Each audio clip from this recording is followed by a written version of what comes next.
Have you ever suggested meeting up, only to watch your text disappear into the black hole of someone's ever-busy calendar? Suddenly, their schedule becomes a quantum paradox. Every possible slot is already occupied.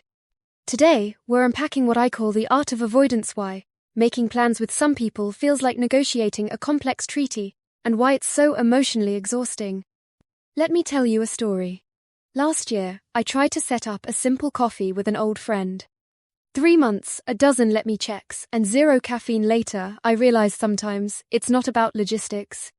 Now you might be thinking, aren't people just busy? Sure, but there's a difference between a packed schedule and a pattern of avoidance. We'll use 2 key terms today: commitment signaling and soft ghosting. Stay tuned as we break down what these mean and how to spot them in real life.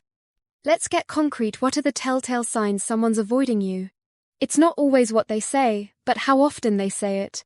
Frequency and consistency are your red flags here. Maybe they say, "We should hang out soon," but you never get a follow-up. That's what I call a non-committal placeholder. Sounds nice, means nothing.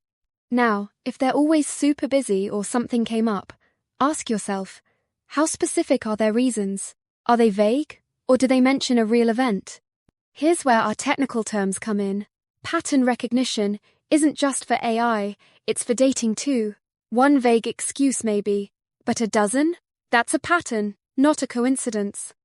So, next time you're left hanging, ask, is this a one-off or part of a chronic avoidance cycle? Let's zoom in on one classic tactic, the vague future promise. You know the drill. Yeah, we should totally do that sometime. But sometime never arrives. These statements use what I call temporal deflection, pushing commitment into the indefinite future, where it can't be held accountable. Why do people do this? Often, it's a polite way to avoid confrontation.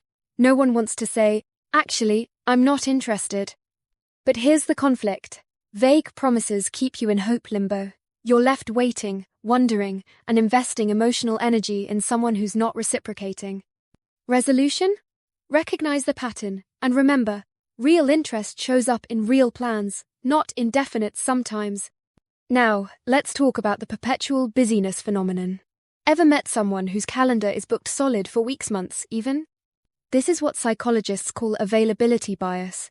The more unavailable someone appears, the more we might convince ourselves they're just in demand, not avoiding us. But here's a truth. When someone's genuinely interested, they'll make room, even if it's just a quick coffee squeezed between meetings. Now you might be thinking, but maybe their job is that intense. Absolutely. But over time, a consistently packed schedule without any proactive suggestions for alternative signals something deeper. Ask yourself, is their busyness situational or perpetual? The difference tells you everything you need to know. Let's explore another subtle avoidance technique, the soft no. It sounds like, "Oh, maybe, let me get back to you," or "I'm not sure what my week looks like yet." This is the human version of a computer's spinning wheel, never resolving, always waiting. Why does this happen? Often, it's social lubrication. People don't want to be rude, so they leave the door just barely ajar. But the conflict is clear. Soft no's keep you emotionally invested, hoping for a green light that rarely comes. Here's the resolution. Don't settle for maybe. If you're always left waiting, it's time to walk through another door. Now, let's tackle the dreaded last-minute cancellation. We all get it, life happens. But when it becomes a pattern, it starts to feel less like bad luck and more like bad faith. The technical term here is flaking frequency. If someone repeatedly cancels with vague excuses, you're probably not their priority. Let me tell you about a friend who got 3 cancellations in a row, each with a different excuse. Sick dog, work emergency, sudden headache. No rescheduling, just silence. Now, you might be thinking, but what if their life is genuinely chaotic? Sure, but genuine interest usually comes with a real effort to make it up to you. So, when last-minute cancellations pile up, ask, are they making up for lost time, or just making up excuses? Let's get forensic. What separates a genuine scheduling conflict from a brush-off? It's all about specificity and follow-through. A vague excuse sounds like, "I'm just really tired this week." No details, no solution. A concrete one?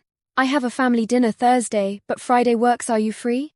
This is called solution-oriented communication. It tells you not just why they can't meet, but when they can. If you're hearing only ambiguity, you're likely experiencing what social scientists call ambiguous loss, the pain of uncertainty with no closure. Resolution is simple. Look for effort, not just explanation. True interest always offers a next step. Let's shift gears and talk about motivation.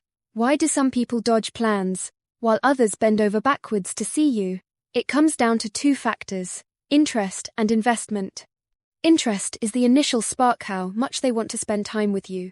Investment is what they're willing to put on the line, like time or effort, to make it happen. Here's a hypothetical. Imagine two people, both attracted to you. One sends memes but never sets a date. The other juggles their schedule to grab a coffee, even if it's just for 20 minutes. Which is truly invested? The distinction is crucial. One is window shopping, the other is ready to buy. So, next time you're left guessing, measure not just words, but actions. Interest without investment is just a fantasy. Now, let's talk about your gut most underrated lie detector in the world. After enough avoidance, you start to feel it. That nagging sense you're not a priority.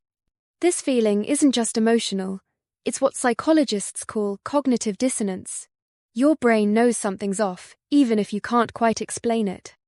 Maybe you catch yourself making excuses for them. They're just busy, or they're not a planner. Sound familiar? Let me tell you, your intuition is a data processor. If you feel undervalued, you probably are. Resolution? Prioritize your own needs. Respect is reciprocal, not a one-way street. So, where do you go from here? If someone keeps dodging plans, it's time to invest your energy elsewhere.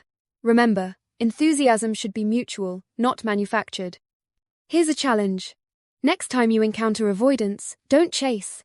Instead, observe. True connection feels collaborative, not like a solo project.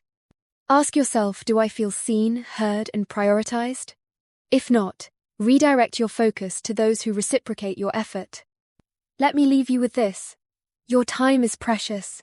Don't spend it negotiating for scraps of attention. Thanks for listening. What's the most creative excuse you've ever heard? Drop it in the comments. I'd love to hear your stories.